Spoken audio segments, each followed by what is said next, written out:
Here's a quick little video of some of the work we've done together, just to kind of go through it so that you have it and you can refer to it anytime that you want.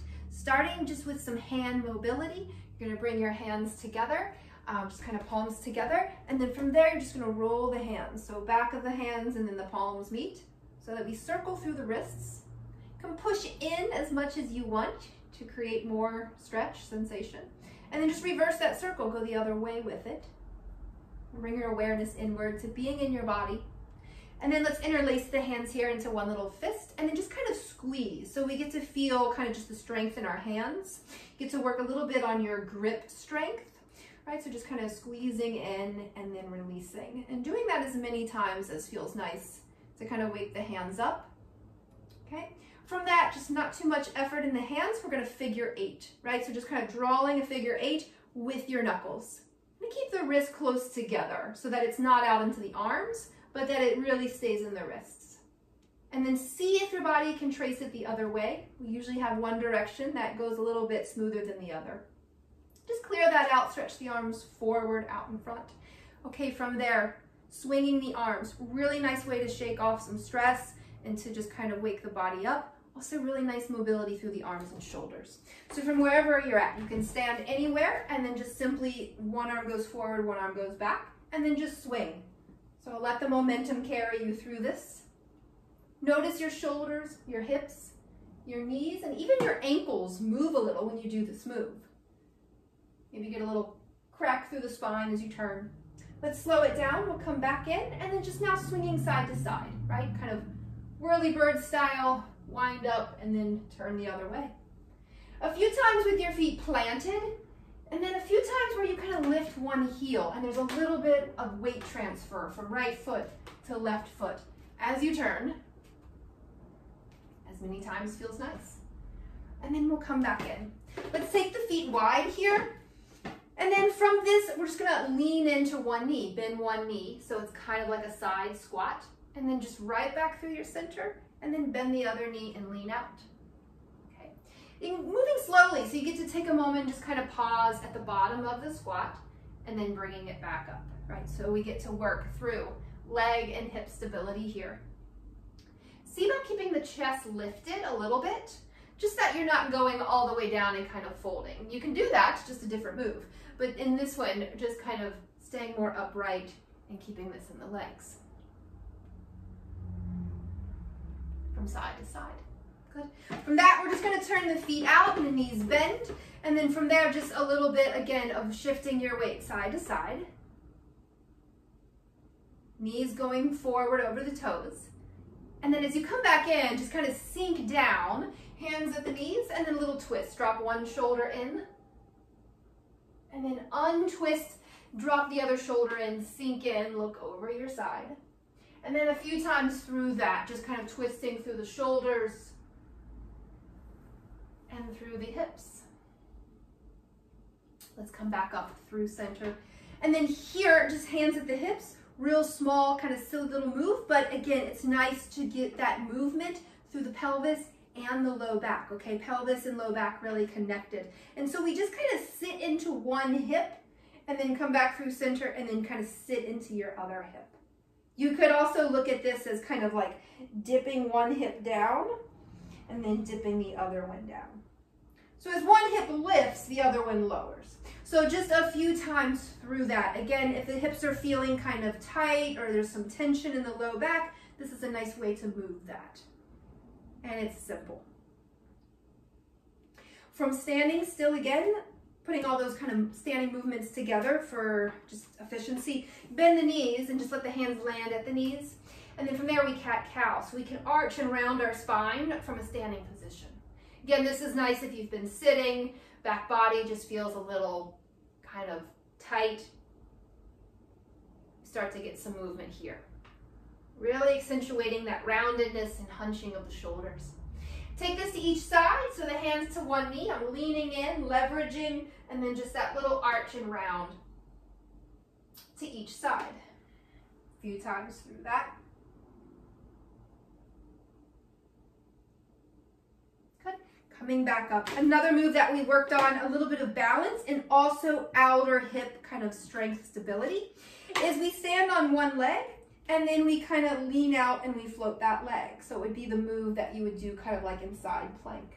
Lots of energy through that leg, and then coming back into both feet, transfer your weight over, start to float the other foot, and then just kind of lean out. You're kind of making a diagonal line with the body as my head goes one way, my leg goes the other. Okay, I did that with my hands at the hips, but I could also take my arms out to the side or overhead, right? So overhead, I kind of just hook the thumbs, spread the hands wide, and then just take that over and float the leg. It'll be a slightly different experience with the arms overhead than they are at the hips. You can also bring the hands behind the head. Try it a few different ways and just kind of notice what engages for you, where the work lands for you. Good. Let's bring this down to the mat, coming to hands, knees. Just all on its own, being on the hands this way is loading the wrists. So if we're not on the hands a lot, we want to give a little time to build this, and this might be plenty, just spending time right there, hands, knees, tabletop, okay? From here, we can tuck the toes and we can rock back, kind of get a stretch in the feet, and then rock forward. There's a stretch in the wrist, okay? So a few times to rock forward and back. Notice how that feels for you in the wrists. Might not need to do a whole lot of it, right? It's just the exposure to that. So dosing is important. You might not need a whole lot, just a little bit each day as you build things up.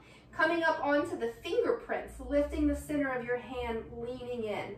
Feel the strength there, okay? This is also something you can do at a wall. So if I were to lean my hands into the wall or my fingertips, I would be decreasing the load, but still getting some load, right? So to regress it a little less, you might start at the wall and then bring it actually down to the floor where we're loading even more, okay?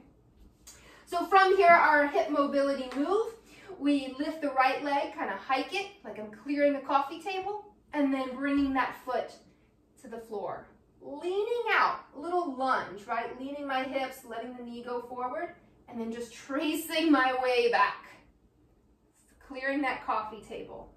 Okay, a few times through that, taking the long route to get your foot to the floor, and then pushing back, okay? You'll obviously do that each side, right and left, for however many times, leaning forward into that.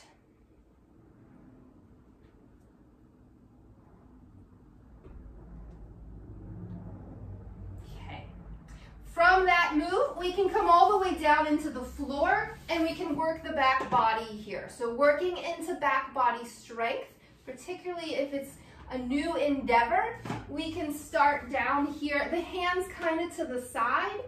The hands aren't doing too much work, but they are there to support, they are there to brace, but just lifting the chest and the shoulders. My hands are pretty light, they're really not doing much. And then I'm gonna lower. So I'm just going to kind of lift and lower the chest here. And just kind of notice what engages for you on the back body. Okay, do notice that I'm keeping my feet kind of pressed into the floor back there behind me. Okay, a few times doing it that way. Now, try it by engaging your bum, okay? Engage your glute muscles. And then just do that same move. And notice how that might be different for you in the back body. Releasing that. We can add on to that move, locust pose, the arms sweep back to the side. I lift the chest, and I also lift the legs. Okay, back body, whole back body lifting up, and then lowering down. So a few times through that.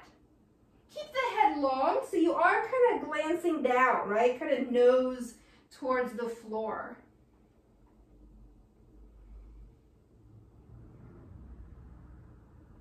Let's release that, and then we'll push back, child's pose. We can get a little bit into the inner thigh stretch and the low back if we take our knees wide in a child's pose, okay? So knees can go as wide as is comfortable. Arms either really long, stretching out in front, or arms can come in. I like to stack the hands sometimes to then let my forehead rest there. From that child's pose, I'm gonna come up, and then one of my favorite ways to work low back, hips, a little bit of everything in the lower body is I tuck the toes, and then with my hands bracing, I lift the knees, I pop up into a little squat, and then I tap the knees again on the floor. So I'm just lifting and lowering. Again, real nice for low back region and the hips.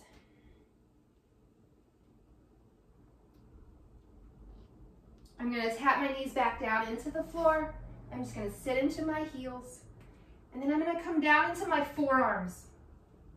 From here, a little bit for the shoulders and the upper body. One hand behind the head, elbow wide, and then I'm gonna peel open and kind of peek out under that elbow, and then I'm just gonna return to center. Okay, peel open, and then right back to center. It's a small move, but I'm working that mobility in the upper back. Again, it's a region that can be a little tight. Maybe it doesn't move quite as much. Here's how we get it to move. Of course, I want to do both sides. So I'm sitting in my heels, my elbows are on the floor, hand to the back of the head, elbow out, and then peek out under there. Okay, it's not going to be the biggest movement you ever made, but a little bit through that.